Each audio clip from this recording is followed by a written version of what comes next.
آپ نے اکثر یہ محاورہ سنا ہوگا کہ کامیابی نے اس کی زندگی میں چار چاند لگا دیے، جس کا مطلب ہے کسی شخص یا شے کی عزت بڑھنا، خوبصورتی میں اضافہ ہونا وغیرہ وغیرہ ہے۔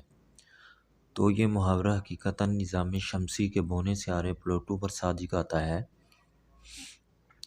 1930 میں دریافت ہونے والا سیارہ پلوٹو 2006 تک نظام شمسی کا نواں سیارہ کہلاتا تھا، مگر پھر سائنسدانوں نے فیصلہ کیا کہ یہ سیارے کی شرائط پر پورا نہیں اترتا، لہٰذا اب اسے محض بونا سیارہ کہا جاتا ہے۔ اگرچہ پلوٹو اب نواں سیارہ نہیں ہے، مگر اس بات سے انکار نہیں کیا جا سکتا کہ پلوٹو بے حد خوبصورت سیارہ ہے۔ سورج سے تقریباً 3.7 ارب کلومیٹر دور یہ ننھا سا سیارہ ایک سرد مگر پراسرار دنیا ہے۔ پلوٹو کی خوبصورتی کو چار چاند لگے ہوئے ہیں، بلکہ 5 چاند۔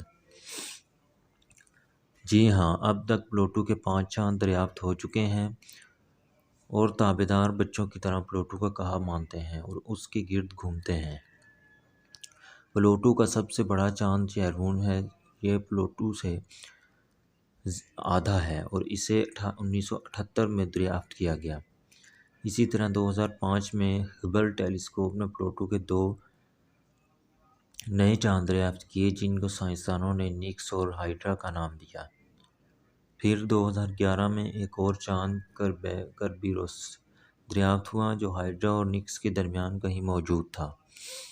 پلوٹو کا 5واں چاند سٹیکس 2015 میں دریافت ہوا، جب ناسا کے سائنسدان یہ ڈھونڈ رہے تھے کہ پلوٹو کی طرف رواں نیو ہورائزن نامی اسپیس کرافٹ جو اس کے قریب سے گزرے گا تو کہیں کسی بڑی شے سے ٹکرا تو نہیں جائے گا۔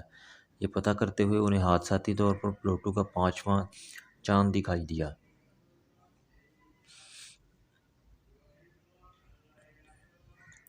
یوں اب تک پلوٹو کے دریافت ہونے والے کل 5 چاند ہیں۔